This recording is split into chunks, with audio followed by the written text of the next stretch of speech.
Hospital ಅಂತಲ್ಲ, ಎಕಾನಮಿಯೇ death ಆಗಿ ಹೋಗಿದೆ.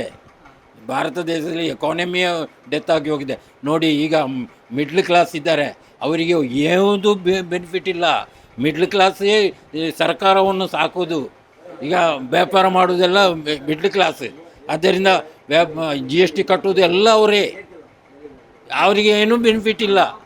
ಬಡವರಿಗೆ ಏನಾದರೂ ಸಿದ್ದರಾಮಯ್ಯನದು ಸಿಗ್ಬೋದು, ಮೋದಿಯವ್ರದ್ದು ಸಿಗ್ಬೋದು. ನಮಗೆ ಯಾವುದು ಇಲ್ಲ, ಯಾವ ಬೆನಿಫಿಟೂ ಇಲ್ಲ. ನಾವು GST ಕಟ್ಟುವುದು ಮತ್ತು ವ್ಯಾಪಾರ ಮಾಡೋದು, ಸರ್ಕಾರವನ್ನು ರಕ್ಷಿಸುವುದು, ಬಡವರನ್ನು ರಕ್ಷಿಸುವುದೆಲ್ಲ ನಾವೇ. ಗೊತ್ತಾಯಿತು. ಅದರ ಬಗ್ಗೆ ಮಾತಾಡೋದಾದರೆ ತುಂಬ ಉಂಟು, ಹೇಳಲಿಕ್ಕಿಲ್ಲ. ಕಾರವಾರದ ವಿಷಯದಲ್ಲಿ ಕಾರವಾರ ಡೆವಲಪ್ ಆಗ್ತಾಯಿದೆ, ಆಗಿಲ್ಲ ಅಂತ ಇಲ್ಲ, ಆಗ್ತಾಯಿದೆ.